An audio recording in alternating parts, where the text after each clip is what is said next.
Kalau kita ingat awal kita pengajian, kita bahas masalah keimanan, kita bahas masalah akidah, sebagian sifat-sifat Allah, sebagian sifat-sifat Rasulullah, sebagian daripada sifat-sifat malaikat, dan seterusnya sudah kita bahas. Bagaimana kesucian, kemurnian, keautentikan daripada Al-Quran juga sudah kita bahas. Perkara-perkara yang gaib, surga, neraka, nikmat, siksa kubur, dan seterusnya juga sudah kita bahas.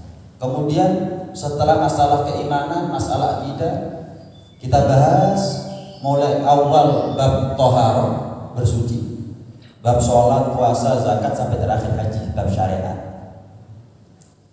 bab bagaimana kita beramal dengan anggota badan, sholat, puasa, zakat, haji, beramal dengan mengandalkan anggota badan dan juga harta.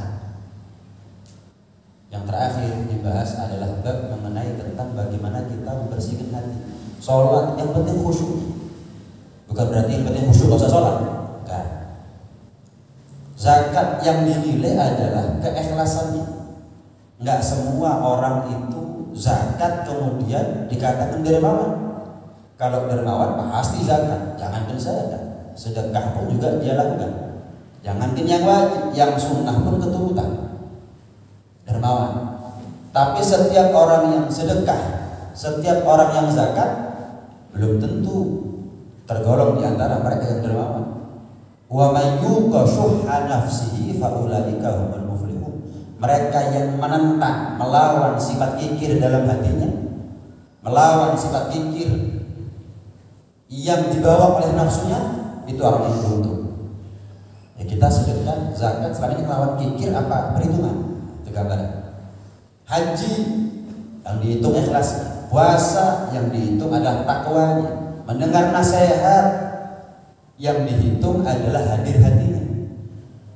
Wa ma yatadzakkaru illa man yunib. Tidak seseorang itu bisa menerima satu peringatan nasihat kecuali bagi orang yang kembali kepada Allah Subhanahu wa taala.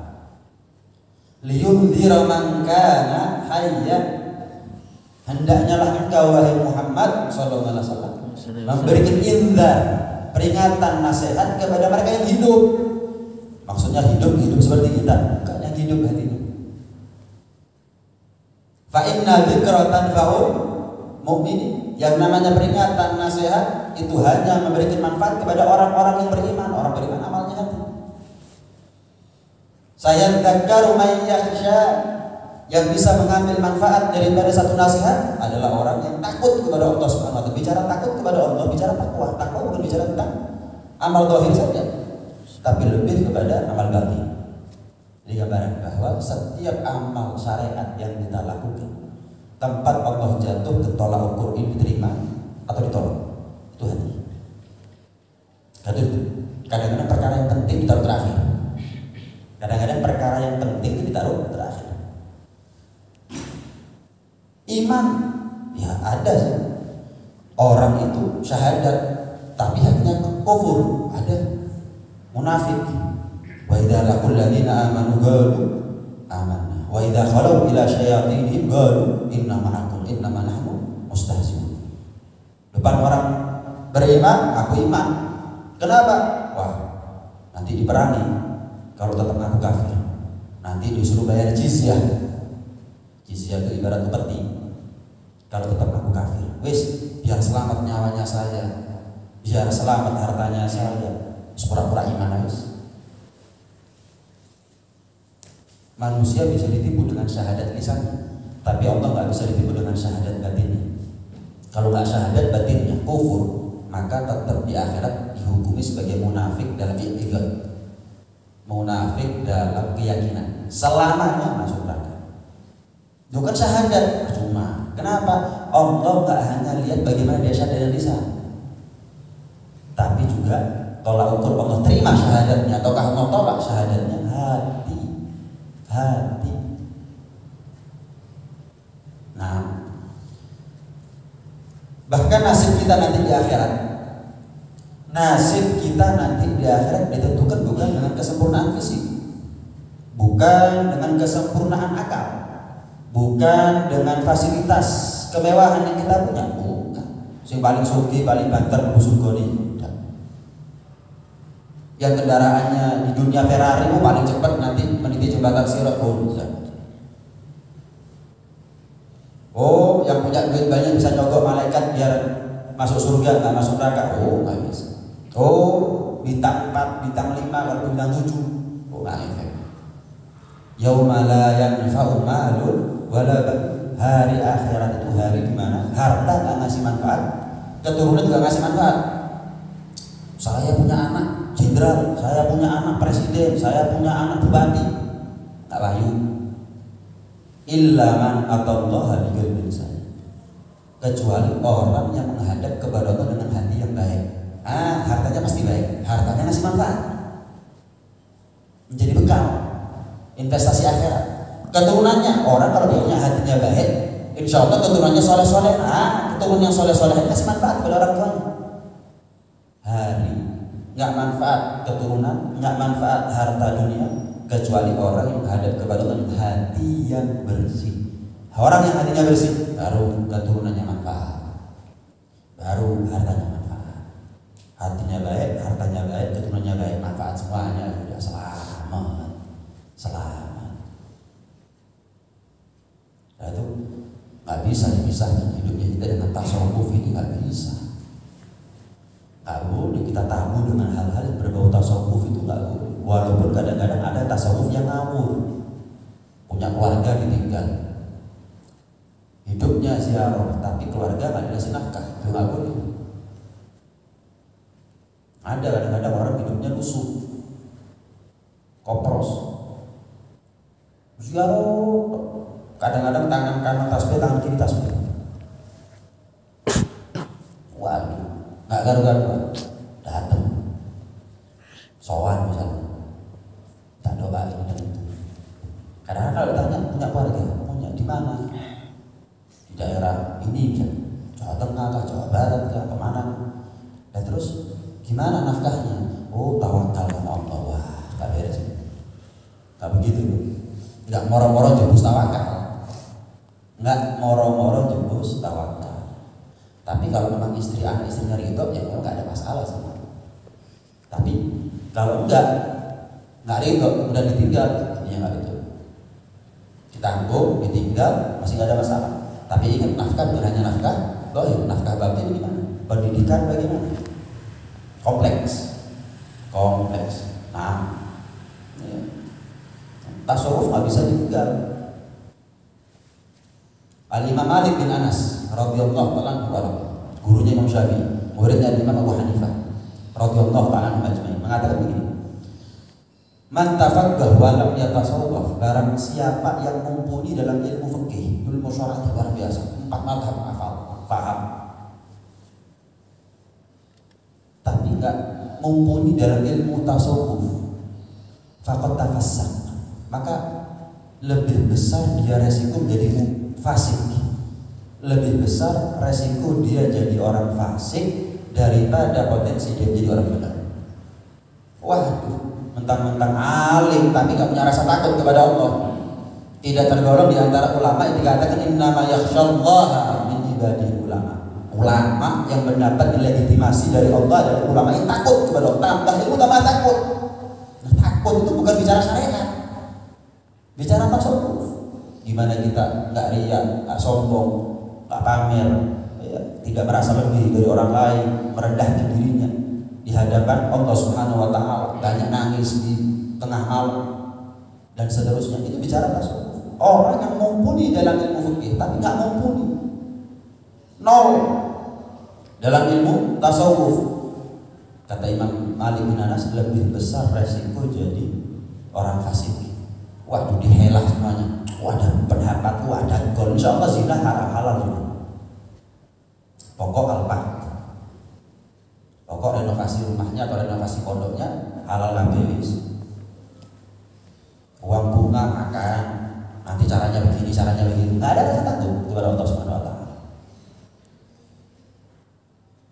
Ibarat orang kulaan ditol, ayat kulaan ditol, hadis kulaan ditol, fatwa kulaan ditol. Wani biro, bes. Jangan dikira orang salah kadang-kadang, ya kadang-kadang orang salah itu nggak ngerasa salah. Tapi ada orang memang sengaja salah itu aja. Kenapa? Mungkin karena jabatan, mungkin karena popularitas, mungkin karena duniawi, macam-macam, sengaja. Nggak ngurus sama akhirat juga. Ada. Sebaliknya, kalau ada orang sufi, wa man tasawwaf wa lam yatafakkur. Waduh. Bahas ilmu batin. Luar biasa. Bahas caranya wudu, caranya sholat, caranya puasa. Ilmunya anak TK. Mulai kapan ilmu di kotak-kotak ini? Saya pernah belajar. Ngerti apa enggak? Sampai sekarang. Hafal apa enggak? Diamalkan apa enggak? Waduh, kalau bahas ilmu batin luar biasa. Tapi ilmu zahir, ilmu fikih, kadang-kadang ditanya rukun Islam ada berapa?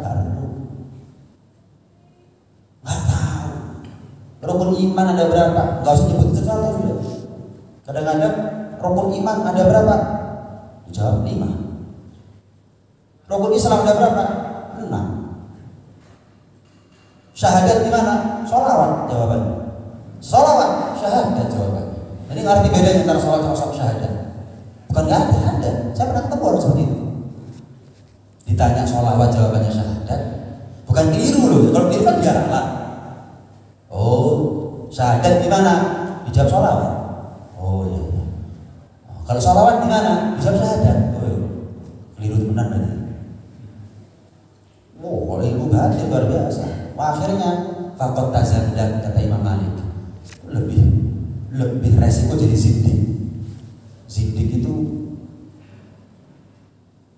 kayak orang bilang gak usah sholat seperti ini. Apa itu? Itu zindik. Banter ilmu tasawufi, tapi ilmu syariatnya nol. Iso-iso gak sholat, ada sebab, ada akibat. Gara-gara sholat kita ingat wa aqimis sholata lidzikri. Dirikan sholat agar kamu ingat kepada Allah dalam Al-Quran.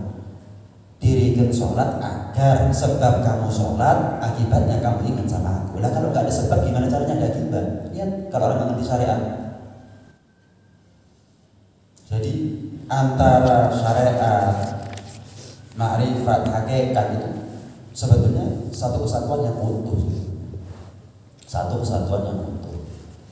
Dari syariat kita ibadah, dari ibadah sampai akhirnya kita menjadi orang yang kalau ibadah hakikat, sholatnya khusyuk, puasanya membuat ketakwaan, hajinya ikhlas dan semuanya. Sampai kalau bersyariat hakikat mumpuni, sampailah dia menjadi al-arif billah, orang yang mengenal Allah Subhanahu wa taala. Bukan mengenal artinya melihat, memandang, bukan. Man arafa nafsah faqad arafa rabbah. Barang siapa yang mengenal kelemahan dirinya, maka dia akan mengenal kekuasaan Tuhannya. Bukan kita ini semakin kencang sholat, semakin sombong, berarti belum sampai ke hakikat. Cuman tak ini bahasa ya. Kalau ini masih teori gitu. Kalau kita ini, walaupun saya bukan orang yang punya pengalaman gimana itu syariat, ma'rifat, hakikat, cuman itu ada. Makanya malaikat Jibril alaihissalam ketika tanya kepada Rasulullah SAW, yang pertama kali tanyakan adalah mal Islam. Apa itu Islam? Syariat, syahadat, sholat, puasa, zakat, haji. Kemudian setelah itu apa?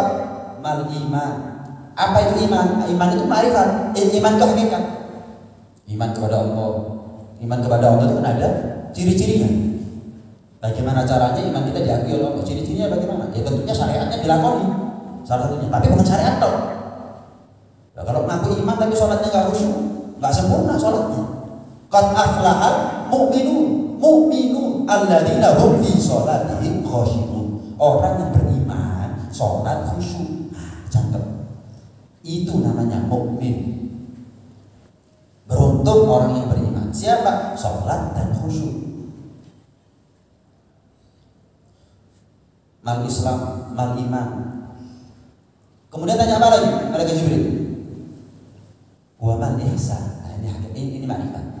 Apa itu ihsan? Ihsan itu kamu menyembah Allah, kata Rasulullah, kamu menyembah Allah seolah-olah kamu melihat Allah, menghadirkan Allah subhanahu. Kalaupun kamu nggak mampu, secara umum kita memang nggak mampu, bukan membayangkan Allah loh ya, bukan. Secara umum kita nggak mampu, maka ketahuilah kata Rasulullah, fa'innahu yarah, Allah yang melihat kamu. Ibadah seperti kamu diawasi. Ibadah seperti kita diawasi sama Allah. Sama kalau kita kerja diawasi CCTV gimana? Waduh, so sampai ketok lemes, duduknya diatur, on time masuknya, istirahatnya on time, pulangnya on time, jangan sampai telat, jangan sampai belum waktunya pulang, belum waktunya makan, istirahat. Kenapa? Masih CCTV. Manusia kan lebih takut sama CCTV daripada pengawasannya Allah Subhanahu wa taala. Islam syariat, iman adalah hakikat. Kemudian ihsan, betul-betul sempurna ibadah itu adalah ma'rifat. Satu kesatuan yang utuh itu. Ini kalau kita bicara tasawuf. Kemudian apa? Wa hifdzul qalbi minal ma'asi, dan adapun menjaga hati daripada kemaksiatan. Itu adalah kewajiban buat kita semua. Kenapa? Rasulullah SAW bersabda, "Ala wa inna fil jasadi mudghah." Ketahui, dalam tubuh kita ini ada segumpal daging. Idza salaha sa'irul jasad. Kalau sudah segumpal daging ini baik semua. Cuman kita kenalnya min sana itu urusan daripada inna fil jasadi mudghah idza salahat salaha sa'irul jasad. Minsan keberusahaan kita paham. Apa minsan keberusahaan?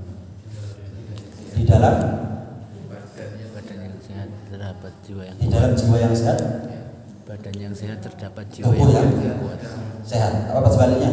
Tapi kan yang jelas ada kaitan. Jelas ya. Nabi juga yang tahu. Hatinya orang baik semua badannya. Orang kenalnya slogan Belanda. Hadirnya Nabi ya kenal. Sana incorpore sana. Saya bengok, inna fil jasad mudghah. Idza salahat sa'irul jasad. Ya apa sih? Wa idza fasada sa'irul jasad. Oh, kalau sudah segumpal daging buruk, wah. Penyakit, kemudian rusak, jadi musuhnya orang. Penyakit dan rusak akhlaknya. Penyakit merusak badannya, dirinya sendiri. Akhlaknya merusak orang lain. Dijauhi jadi musuh bersama sampah masyarakat. Apa mudghah itu? Ala wa hiyal qalb. Ketahuilah, segumpal daging dimaksud adalah hati. Karena itu menjaga hati daripada berbagai macam kemaksiatan itu adalah kewajiban. Nah, dikatakan oleh ulama, hati ini ibarat sultan. Kalau di daerah itu ibarat badan ibarat daerah. Seluruh anggota badan ibarat satu daerah. Punya penguasa. Penguasa itu hati. Badan ibarat kota. Wali kotanya namanya hati.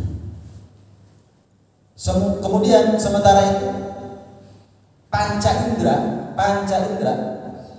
7 anggota badan tadi itu adalah merupakan bala tentaranya, pembantunya, menteri-menterinya.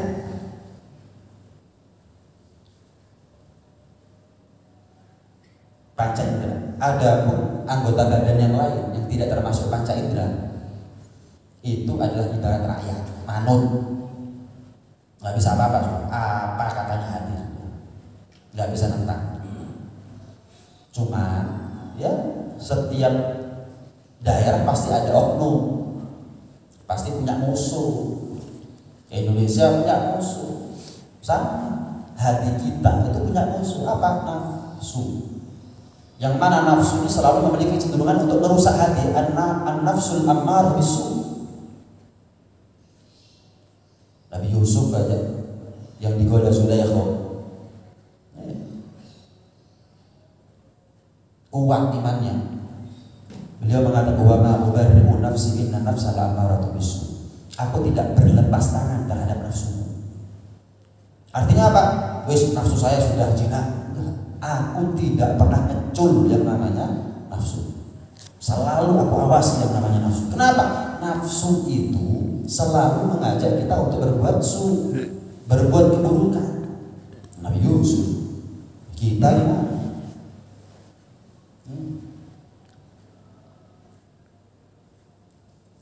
Apa nafsu? Musuh daripada hati selain nafsu adalah rasa marah, dunia, dan seterusnya. Maka kapan kita berhasil mengalahkan nafsu? Hati kita sebagai pemimpin, badan kita sebagai panca indera, sebagai bala tentara, sebagai menteri, sebagai prajurit.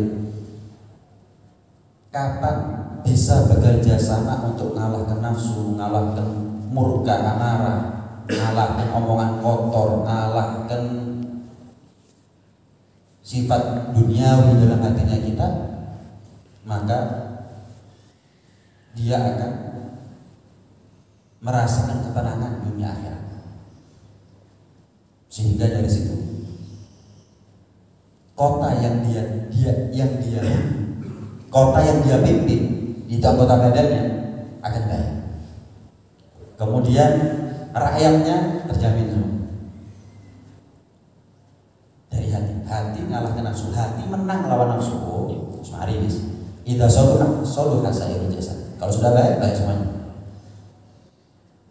Sebuah bangsa, sebuah negara, sebuah daerah itu kalau sudah rusak pemimpinnya, rusak semua. Ya rakyat itu.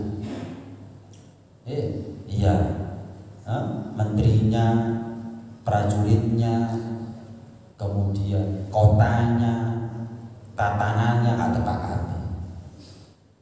Tapi kalau sudah pemimpinnya jujur, adil, amanah, seperti contoh Sayyidina Umar bin Abdul Aziz yang merasakan keadilan. Beliau bukan hanya bangsa manusia, bangsa hewan juga merasakan keadilan.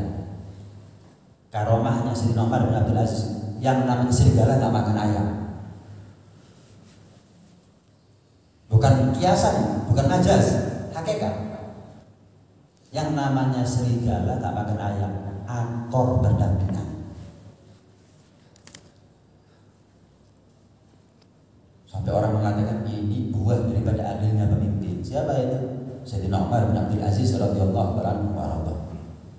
Nah, begitu juga dengan hati. Kapan hati sebagai pemimpin baik, maka apapun yang di bawahnya ini baik. Rakyatnya, bala tentaranya, anggota badannya, kotanya, semuanya akan baik. Karena itu habiskan umurnya kita untuk mujahadah, ngelawan nafsu. Syekh Abu Bakar bin Salim mengatakan, "Man lam yujahid fil bidayah lam yasil ila nihayah." Barang siapa yang tidak mau bermujahadah di permulaan, maka dia tidak akan pernah sampai kepada puncak. Lah kalau mulai aja nggak pernah, gimana caranya sampai? Lah kalau bukit aja atau kaki gunung nggak pernah dia lalui, gimana caranya dia bisa sampai puncak? Lah kalau gayu nggak dia kayu, gimana caranya dia sampai ke seberang? Malam mujahid fil bidayah lam yasil ila nihayat. Dan kalau sudah rusak hatinya kita gara-gara kita ngalah, sekarang ngurus rusak banget sampai akhirnya rusak beneran, maka yang namanya malaikat itu nangis. Yang namanya malaikat nangis. Sayyidina Abu Bakar As-Siddiq radhiyallahu ta'ala anhu pernah mengatakan ini, "Dhaharal fasadu fil barri wal bahr." Tampak kerusakan di daratan maupun lautan. Daratan yang dimaksud tafsir Sayyidina Abu Bakar As-Siddiq adalah lisan. Rusaknya lisan. Wal bahr yang dimaksud adalah hati. Rusaknya hati. Fa idza fasada lisan, kalau sudah orang itu lesannya rusak, bakat alaihi nufus, maka banyak manusia yang nangis. Loro hati, kena mulutnya seseorang. Tapi kalau sudah hatinya yang rusak, bakat alaihi malaikat. Kalau hatinya rusak, maka yang nangis malaikat. Kenapa? Orang itu kalau hatinya rusak, yang senang setan. Tak mungkin kalau setan senang malaikat ikut senang. Kalau sudah malaikatnya senang, tak mungkin setan ikut senang. Bertolak belakang antara barat dengan timur. Kalau sudah hati seseorang rusak, setan kesenangan girang, bakat alaihi malaikat. Maka yang namanya malaikat pasti nangis. Karena Imam Al-Haddad juga mengatakan begini, hati itu adalah sayyidul jawari, pimpinan daripada anggota badan, pemimpin daripada panca indera, sumber dari segala akidah, dan juga sumber dari segala akhlak dan niat. Maka beruntung orang yang mensucikan hatinya. Kan aflaha man zakkaha wa qad khaba man dassaha. Beruntung orang yang mau mensucikan hatinya, dan rugi orang yang kotori, ngencini, membuat najis, membuat jijik, membuat kotor dirinya sendiri atau hatinya dia sendiri. Nah, kalau ada orang itu tangannya sakit, dia pasti berusaha gimana caranya tangannya sembuh. Begitu juga dengan anggota badan yang lain. Tapi jarang orang itu kalau hatinya penuh sakit, penuh penyakit, akut, berusaha dia untuk membuat gimana caranya hatinya sehat. Jarang. Sebagaimana kalau kita ini sakit, maka makanan yang nikmat terasa hambar. Sama orang itu kalau hatinya sakit, ibadah itu rasanya hambar. Bahkan mungkin gak ibadah sama sekali. Orang kalau sakit kadang-kadang gak makan sama sekali. Kalaupun makan, nikmat. Sama orang itu kalau hatinya sakit, ibadah tapi gak ada hasilnya, malah kadang-kadang gak ibadah sama sekali. Lihat ya. Jadi kita bingung sama yang fisik jasmani, gak pernah bingung gimana caranya zahir batin juga baik, rohani kita ini juga baik. Nah, karena itu Rasulullah SAW pernah bersabda begini, ketika pulang dari perang Uhud, banyak di antara sahabat yang terluka, bahkan banyak yang meninggal. Bahkan Sayyidina Hamzah, paman tercinta Rasulullah SAW, meninggal ketika perang Uhud. Pulang sedih, belum sampai rumah Rasulullah bilang, roja'tu minal jihadil asghar ila jihadil akbar. Kalian pulang baru selesai dari jihad yang kecil menuju jihad yang gede. Waduh, ini luka belum sembuh, air mata belum kering, jenazah baru dikubur, ketemu keluarga belum. Nabi di tengah jalan bilang, kita baru selesai dari jihad yang kecil menuju jihad yang lebih besar. Apa ini? Tanya sahabat. Wa madzaka ya Rasulullah? Apa jihad apa ya Rasulullah? Jihadun nafs, yaitu jihad melawan diri kita sendiri. Jihad melawan diri kita sendiri. Musuh kalau eksternal berada dari luar sesuatu lebih gampang dikenali. Tapi kalau musuh sudah musuh dalam pribadinya, musuh dalam selimut, waduh nyamar. Nah kita tadi berogoti. Racun jelas, gak diminum namanya racun. Tapi penyakit-penyakit dalam itu yang gak terasa, itu yang tidak terasa. Mungkin kita minum khamr enggak, zina enggak, judi enggak, ini itu enggak, tapi mungkin riya, mungkin sombong, tapi mungkin pamer, tapi mungkin ini, mungkin itu yang kadang-kadang gak kita kenal. Kenapa? Internal, musuh dalam selimut, nyaman. Karena itu paling pentingnya kata Imam Al-Haddad, untuk kita jaga bagaimana hubungan kita sebagai hamba kepada Allah sebagai Tuhan, itu adalah bagaimana kita betul-betul mengawasi dan mengontrol hatinya kita masing-masing. Nah, bahkan Rasulullah SAW juga pernah bersabda, "A'da aluik nafsukal lati baina janbaik." Musuh yang paling yang paling bahaya buat kamu nafsunya kamu sendiri. Itu paling bahaya. Musuhnya hati, nafsu. Musuhnya hati adalah nafsu. Nah, bukan hanya menjaga hati, menjaga anggota badan itu juga merupakan kewajiban buat kita. Kenapa? Nanti di akhirat bukan lisan yang ngomong, bukan lisan yang memberikan kesaksian, tapi anggota badannya kita, tangannya kita pernah ngapain, matanya kita pernah ngapain, telinga, mulut dan seterusnya, itu yang akan bersaksi kalau ada di akhirat. Yauma tashhadu alaihim alsinatuhum wa aydihim wa arjuluhum bima kanu ya'malun. Hari akhirat, hari di mana lisan bicara tapi tanpa kontrol. Kalau kita kan bisa ngirim sensor dulu sebagai perintah kita mau ngomong apa, nanti nggak ada sensor itu dulu. Sensor bicara jasmani, sementara nanti jasmani itu di akhirat nggak ada. Yang ada adalah roh nggak butuh kepada sensor, maka mulut terkunci. Maksudnya apa? Nggak ada kita bisa ngontrol mulut mau ngomong apa, nggak bisa. Mau bohong, mau menipu, mau menyembunyikan nggak bisa. Ngomong nyerocos jujur mulut nanti. Nggak bisa kita kontrol, nggak bisa kita kendalikan. Tangan, kaki juga begitu, memberi kesaksian masing-masing atas perbuatan kita selama kita hidup di atas dunia. Al-yauma nakhtimu ala afwahihim wa tukallimuna aydihim wa tashhadu arjuluhum bima kanu yaksibun. Nah, hati adalah sesuatu yang paling penting. Karena itu dalam kitab hadis banyak dimulai dengan bab niat. Rukun Islam yang 5. Rukun Islam yang 5 dimulai dengan syahadat. Syahadat itu bukan hanya amal lisan, tapi amal hati yang lebih penting. Itu adalah indikator bahwa hati itu perkara yang penting dalam syariat. Sholat, rukun pertamanya niat. Sholat. Puasa, rukun pertamanya adalah niat. Zakat kalau nggak ada niat nggak sah. Haji kalau nggak ada niat nggak sah. Meskipun tawafnya 70 kali ya, meskipun sa'inya 700 kali, tapi gak ada niat. Lihat bagaimana amalnya hati itu lebih utama daripada amal dohir. Bukan berarti amal dohir gak penting, tapi lebih penting amal batin. Contoh Rasulullah SAW pernah bersabda, at-tafakkur sa'atan khairun min ibadati sittina sanatan.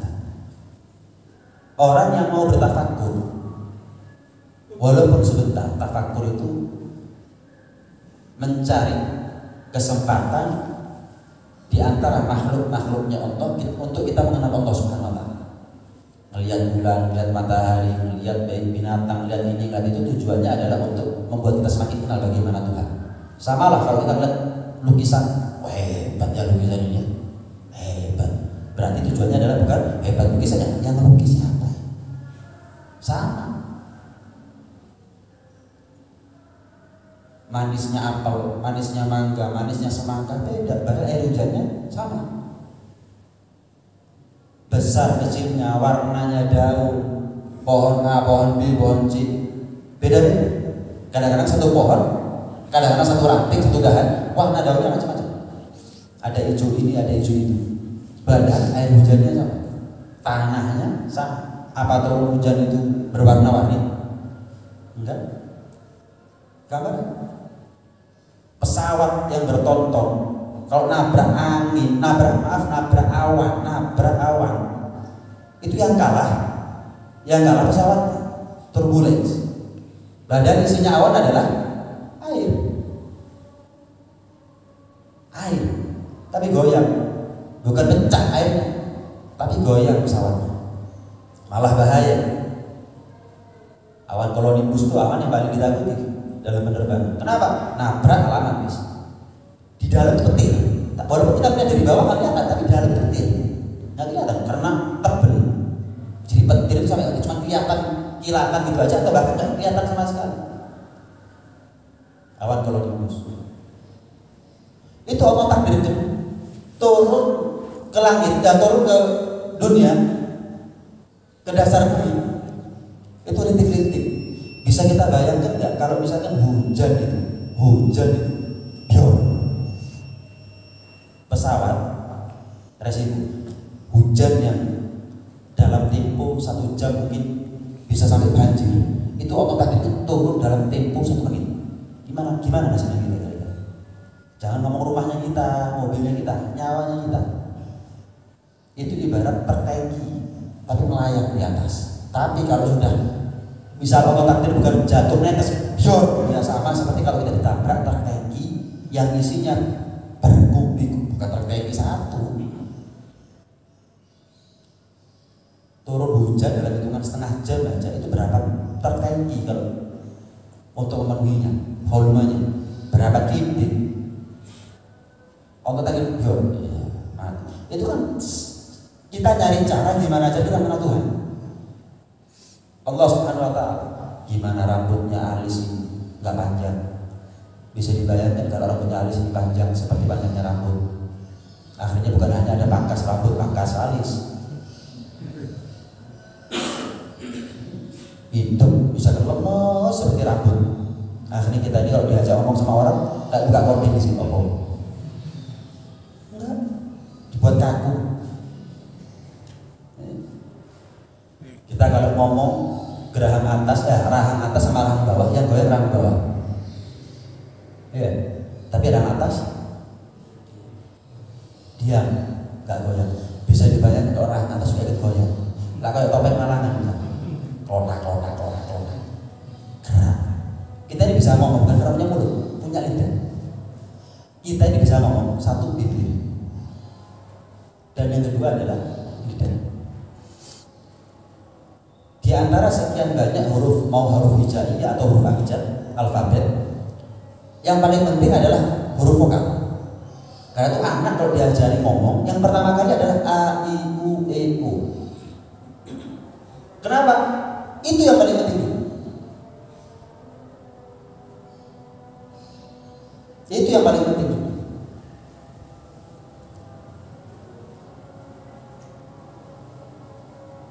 Anak bayi lahir, mata itu belum sempurna, belum bisa melihat total. Nangis kan anak bayi kalau lahir, nangis. Begitu dipeluk sama ibunya, maaf, kan posisinya anak tengkurap di dada ibunya, dia seperti mencari sesuatu.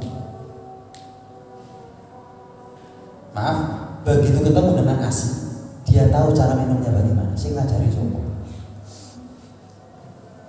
Oh, kita ini kadang-kadang masuk restoran cara makan di opo garpu kadang-kadang. Gimana cara makannya? Ono garpu, ono sendok, ono pisau, ada yang sumpit. Waduh. Ini anak bayi, mata belum sempurna. Begitu tengkurap, dia seperti mencari sesuatu. Begitu ketemu, tahu cara minumnya bagaimana. Masih belum lengkap giginya, ASI. Ketika sudah mulai muncul gigi seri, maka bubur. Ketika sudah mulai muncul gigi taringnya, mulai pisang. Begitu lengkap semuanya, makan segalanya juga.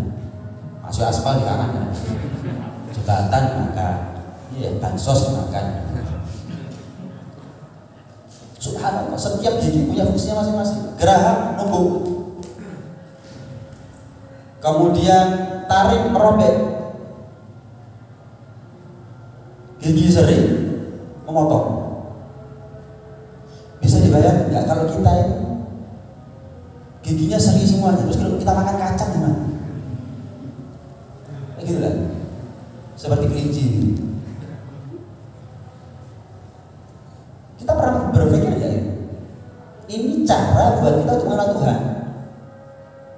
Tafakkaru fi khalqillah wa la tatafakkaru fillah. Berpikirlah, bertafakurlah kamu dengan makhluk-makhluknya Allah. Jangan langsung gimana Allah, di mana Allah. Waduh. Ini yang dikatakan oleh Imam Ahmad bin Hanbal, ini bid'ah.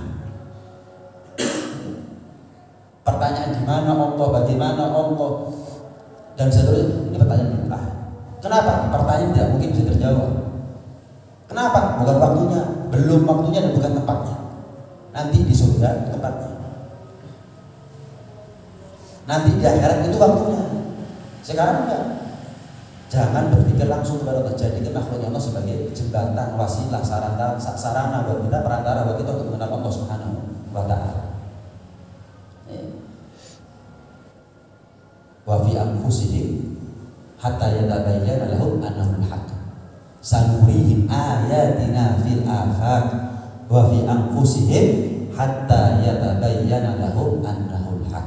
Dan kami Allah akan tampakkan kepada kalian tanda-tanda kebesaran kami Allah di ufuk alam semesta. Wa fi anfusihim, bahkan dalam diri kalian masing-masing. Kita ini maaf dulu sperma, nggak ada matanya, telinganya, tangannya, kakinya, sok bentuk seperti ini gimana ceritanya? Kalau sudah mati, hancur, nggak ada sisa. Kok bisa? Kama bada'na awwala khalqin nu'idu. Dulunya kita nggak ada. Nanti kalau sudah mati kita nggak ada lagi. Hatta yatabayyan, sampai menjadi jelas dan nyata. Annahul haq, Allah itu benar ada. Albert Einstein di akhir umurnya pernah ngomong, puncak dari ilmu pengetahuan yang saya gali selama ini bahwa alam semesta ini ada yang ngatur. Itu puncaknya semua.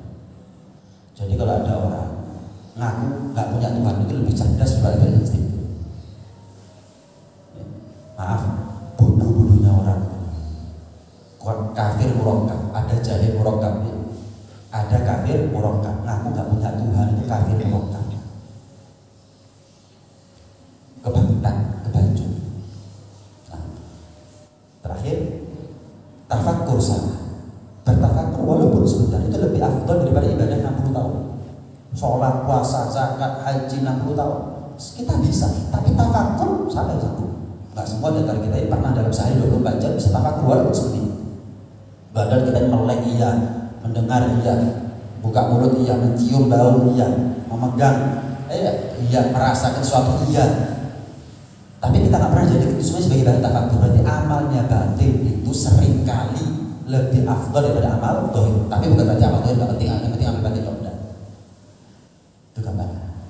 Itu sebagai contoh. Mudah-mudahan ya Allah kasih kekuatan dalam batin kita untuk bisa mengenal Allah Subhanahu Wa Taala, dan mudah-mudahan Allah bersihkan, Allah sucikan, Allah sembuhkan, Allah angkat penyakit dohir maupun batin kita, dan mudah-mudahan Allah sehatkan jasmani kita, dan kita termasuk di antara mereka yang ada di akhirat man atallah biqalbin salim, menghadap kepada Allah dengan bawa hati yang selamat. Amin. Allahumma amin amin ya rabbal alamin. Rabbana fa'na bima 'allamtana, rabbi 'allimna alladhi yanfa'una